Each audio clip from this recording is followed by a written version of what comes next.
Morning everyone. Welcome to another video announcement. Hope you're having a great week so far. As you know, we're in the middle of Module 7 right now, working on your ePortfolios and make sure that you turn in the ePortfolio checklist by the end of this module. That will help me know where you're at in the process and also help you figure out what's still left for you and what you need to do.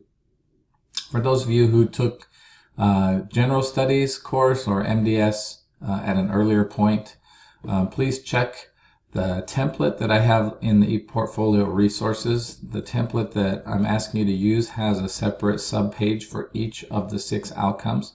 So if you have a different looking outcomes page that maybe has 9 outcomes on a grid type format, you do need to copy those artifacts and justifications over into a separate page for each of the updated 6 new MDS outcomes. So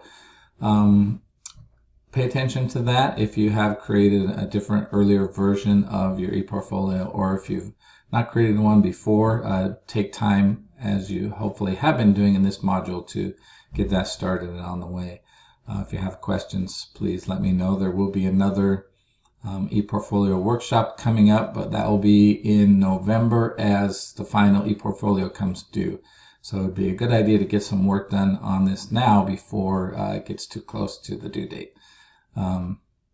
As well, I hope you're finding the evaluation of your IDP useful, thinking about the goals you set back then, your academic goals, your learning goals, and other goals you might have had, and the courses that you were hoping to take. I want you to just take a little time to reflect on how those played out.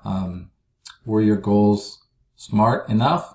How could you make them smarter using the criteria of a SMART goal being specific, measurable, achievable, relevant to your goals, and time-bound.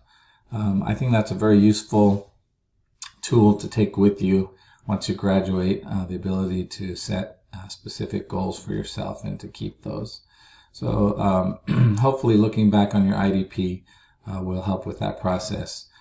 If obviously your IDP goals have changed, that's not a big concern.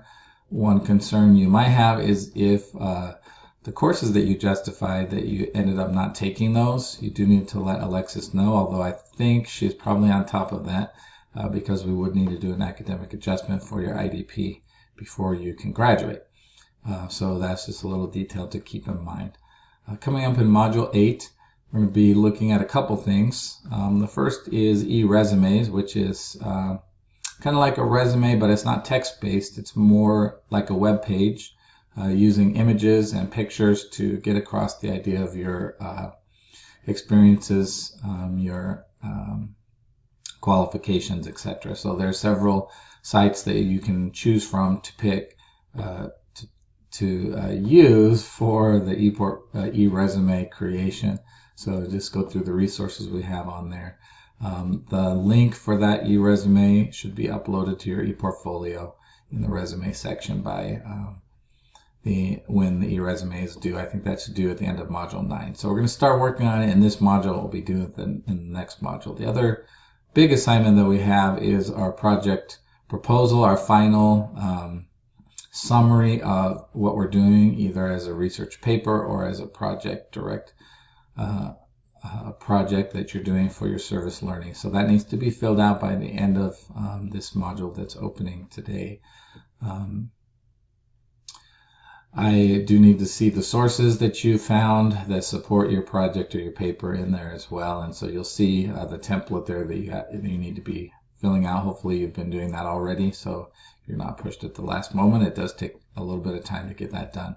But we're going to have a discussion over your details of your project, just as one last check on each other, and then you'll turn that into me, the template, by the end of Module 8. So there you'll see an assignment in Module 8 where you can submit that. And then we do have a journal where I want you to think about kind of best practices for your ePortfolio. How might you envision using your Digication ePortfolio after you graduate? And that can be in a variety of ways, either as a personal collection of things that mean something to you, or as something to help you in your career or as you move into a different field of work, as you prepare yourself for gaining experience in new areas as well. So I'd just like you to take a few minutes in that journal to think about and discuss what that might look like, how your ePortfolio could be uniquely yours and tailored to what you want to do when you graduate. So those are the couple of assignments that are coming up in Module 8. If you have questions about that or about anything in the class, of course, feel free to contact me. And if I don't hear from you, I'll definitely see you online. Thanks.